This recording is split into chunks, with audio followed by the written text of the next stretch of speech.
we now got all those strips mounted in the rack, as you can see in front of you, with a patch bay on the top. So I'm gonna spin this around and let you take a look at the back. We still have our work cut out for us.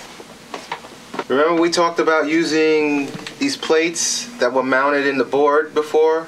It was really difficult, really complicated to get out. Well, we ended up using them anyway.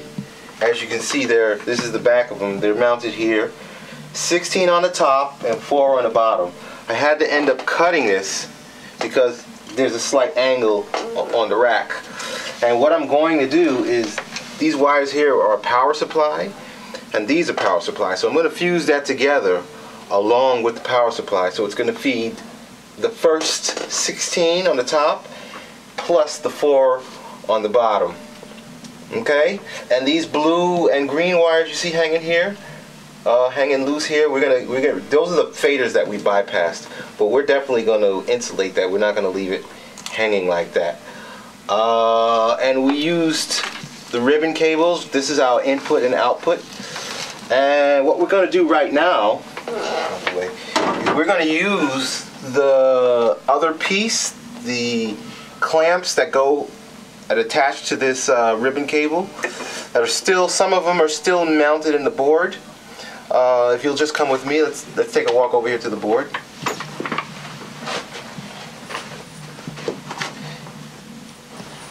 So this piece, for example, you know, I had a liberty to cut some of them out, and this piece is really what I want, and I'll just go ahead and snip that out really quick.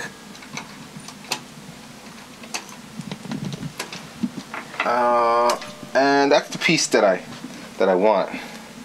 So what I'm going to do is I'm going to solder fresh wire onto here, and this piece, well, let me show you. This piece, what we will do is this piece will connect to our input and output channel, and we're going to solder wires from this point onto our patch bay. Well, we're going to solder them to a 1/4 inch adapter, which will plug right into here. Okay, so what I have here is, you know, the same thing like these strips.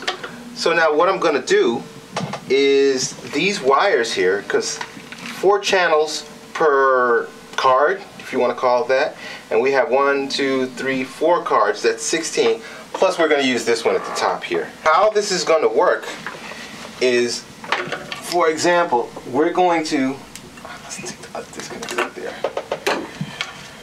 We're going to, this is not really going to get mounted, it's just going to kind of sit in our rack. I mean, I guess I could screw it down or clamp it down, but what's going to happen is these wires are going to get soldered. I'm going to strip those and solder those and connect them to this gray section. Our channel will get plugged into here like this. Oops. That's our channel. This wire here, for example, is going to get soldered a 1/4 inch jack on it, which will plug into our patch bay at the top here. And we're going to do that for all 20 channels. It will be some soldering involved, not as much as I one thought. It'll be much less. And this green wire is our ground, which we'll definitely use. And also what's nice about this, one of the things I really like about potentially of using this, these wires here, we'll cut this and clean this up a bit, but we always have the option of connecting XLR to these points and using these channels as mic pre's if we want to. So even though I'm not going to initially hook them up like that, I'm not going to use them as mic pre's, we have that option of just soldering some XLR cables onto here, and boom, we have mic pre's, 20 of them. Okay? So we went over the power supply. You guys understand these 2 points are going to be bridged together again, along with our power supply, feeding each channel strip. The ribbon cables are our ins and outs, which we'll have to finish soldering this up. But let's go back in here and solder some stuff up.